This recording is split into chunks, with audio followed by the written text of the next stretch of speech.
Yes, in the English-speaking world, it's a word we use to respond to questions like, are you real? That is, if you don't believe you're living in a computer-simulated dream world. Or questions like, do you like pizza? Because let's face it, anyone who says no to this question is clearly a liar. And yes is the most fundamental word in English. You don't even need to say it. You can just incline your head a little, nod it vigorously, give a thumbs up, or even just blink your eyes. So what if I told you that there is no word for yes in Vietnamese? Yes, there is. I hear the Vietnamese say. But you just said yes, there is in English. How would you say yes, there is in Vietnamese? Ha! I've got you. Because there is no one-to-one universal translation for yes into Vietnamese. And do you want to know why? I want to. And lo and behold, we have our answer. She didn't reply with yes, she replied with I want to, which is how it's done in Vietnamese. Almost. Let's take a look a bit more. You see, in English and many other languages, the words yes and no cannot easily be categorized into parts of speech like noun, verb, adjective, pronoun, etc. And linguists still often argue how these words should be categorized. As such, it's not difficult to understand why certain languages adopt a different approach. That is, a different way of affirming or negating a response. Take Vietnamese, for example. In Vietnamese, it's a lot easier to answer no to a question because there is a single standalone particle, không, which you put in front of a sentence to negate it. So if I'm having dinner with Nhi and I ask her, is it good? Or ngon không? Không. You'll notice that I'm using the word không to form a yes-no question, and that I'm also dropping the pronoun it, because Vietnamese is a pro-drop language, meaning that if the pronoun is obvious from context, and in this situation I'm clearly referring to the food, then it can be omitted. Spanish is similar, and speakers might say, good, no? To my question, Nhi is answering just no, or không. Quite rude, I'd say. How can she say it more politely? Ngon không? Không ngon. So now she's repeating the adjective I used, but in the negative. This makes it less abrupt. But how would she reply yes to this question? Ngon không? Ngon. So by extension, any Vietnamese adjective which serves as a reply to a yes-no question and is the same as in the question can mean yes. That's several thousand ways to say yes already. So let's see if we can narrow it down a little, shall we? Now I could rephrase the question as có ngon không? Có, when taken as a main verb, means to have, as in anh có một quyển sách, or I have a book. It could also mean there is or there are. Có một quyển sách trên ghế sofa. There's a book on the sofa. Now, with the question có ngon không, có serves as an auxiliary verb, similar to the verb to be in English. And in English, we could say, is it good? And you could reply, it is. Similarly, Nhi could reply in the affirmative to có ngon không using the adjective ngon, or just using the auxiliary có. Có ngon không? Có.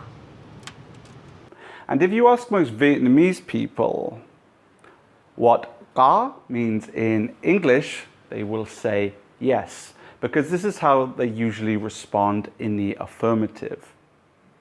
Let's take a quick look now at an ATM machine in Vietnam. This is a common readout you will see on an ATM display after you've selected to make a withdrawal. Bạn có muốn in hóa đơn không?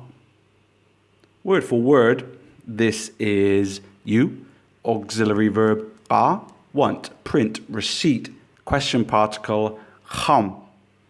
This question uses the main verb muốn or want. However, because it also uses the có, không structure, the auxiliary có is used as a yes response, whereas the negative particle không is used as a no response. We've talked about adjectives, but how about main verbs? Thích means to like. And let's see how Nhi replies when I ask her if she likes the meal. Em thích món này không? Em thích. As with adjectives, she replies yes by repeating the active verb in the affirmative. Thích or I like, with the pronoun dropped. So how would she say no to this question? Em thích món này không? Em không thích. If you have Vietnamese friends or teach Vietnamese students, you'll often hear them replying to a question like, do you like pizza? With yes, I like, or no, I don't like, instead of yes, I do, or no, I don't. And this is an example of how their native Vietnamese grammar is transferring over into their English and interfering with it. Similarly, we can use the auxiliary có before the main verb thích to give us Em có thích món này không? Có. And again, we see the auxiliary có being used as the affirmative response. Now, Nhi could have replied to that question with thích, the main verb, or she could have replied to the previous question with có, its personal preference. So now we've narrowed down có as the word which most closely approximates yes in English. But what are some other potential candidates? Let's take a look at an exchange that you are likely to have in a restaurant. Em ơi, Dạ. em có nước sôi không? Dạ có. Now, English allows us to express politeness by changing the intonation of our speech pattern. Let's say you're in a supermarket and you want to cook up the famous Vietnamese dish pho. You go and track down someone working there and you ask, excuse me, where are the pho noodles? Excuse me, rising, falling intonation. And she replies with, I'm sorry, we don't have them because this is not Vietnam. So you go off to the checkout, somewhat disgruntled that you don't have your pho noodles, and then someone just cuts in front of you. Now you say, excuse me, there is a line. Excuse me, flat intonation. But because Vietnamese is a tonal language with up to 6 different tones for each word, giving a potentially 6 different meanings for said word, you can't change the tone without changing the meaning of the word. By way of example, take the phrase, Anh muốn đi bộ. I want to go for a walk. Anh muốn đi bộ. I want to go to the potty. Something that a toddler might say. And I fell foul of this when I was talking with Nhi's parents, and I wanted to tell them that I took a walk along the river, when in fact what they heard was I took a dump in the river. You can see how this can be somewhat embarrassing. In order to express politeness, Vietnamese uses particles. Ja is one such particle, and it is typically spoken at the beginning of a sentence in response to something an older person, a customer, or someone of higher social status has said. It doesn't mean yes in the sense that we know it as in English, but rather serves as a confirmation that the listener has acknowledged what the speaker has said. Em ơi, Dạ. em có nước sôi không? Em ơi, polite attention grabber. Dạ, polite acknowledgement. Em có nước sôi không? Do you have water? Có is now being used as the main verb to have. Dạ có. Yeah, polite acknowledgement. Có, repeating what is now the main verb, effectively meaning yes, we do have it. When you hear Vietnamese responding during a phone call, in addition to the particle yeah, you will also hear This is also a particle which conveys acknowledgement of what has been said. However, it is typically used more informally. It is used by older people speaking to younger people, people of higher social status to lower social status, and between friends. Anh nấu ăn nhé. Anh nấu ngay bây giờ. Đúng không? Đúng rồi. These are two expressions you will hear all the time in Vietnamese. Let's take a look at a few examples. Em ơi, em thích ăn hải sản hả? Đúng rồi.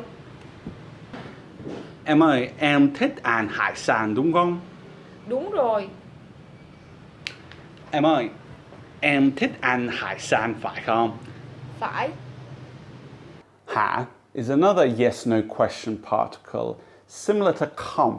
However, ha serves to confirm what we already expect to be true. Now, in English, this is realized as tag questions.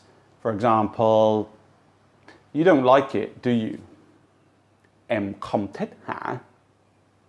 And the response you're likely to receive, if your cooking sucks, that is đúng rồi.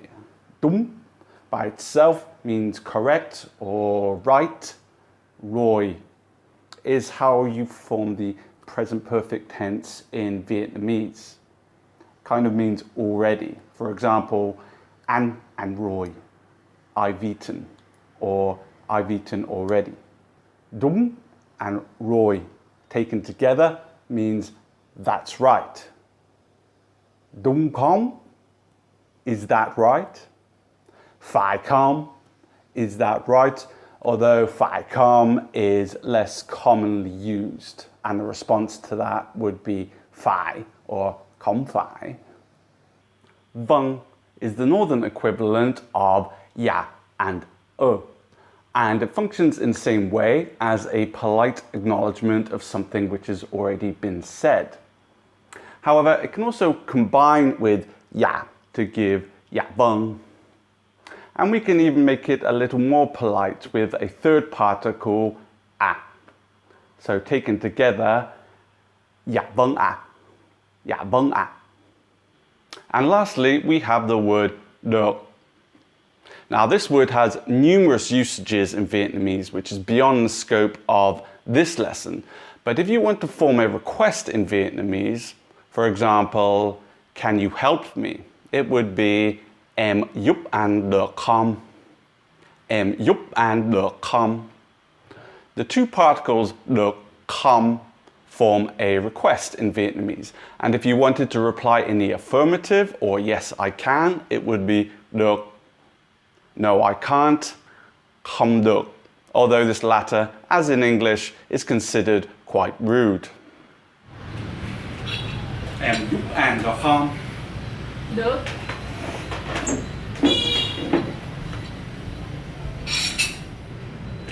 Em giúp anh được không? Không được.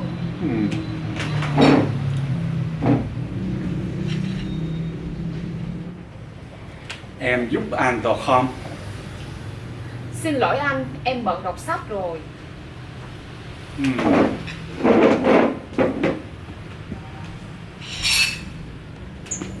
So to summarize, ga is not an all-inclusive word you can use to translate yes. However, if you haven't got any other words at your disposal and you want to reply in the affirmative, then có should be your word of choice, and most people will understand what you mean. However, if you want to sound more like a native speaker, try using đúng rồi to express agreement, as well as the particles dạ, vâng, được. I hope this has cleared up some of the confusion you might have had when you want to say yes in Vietnamese. And if you have any questions, or if you know of any other ways of saying yes, please leave them down in the comments below. Until the next time, cảm ơn các bạn đã xem video này. Hẹn gặp lại.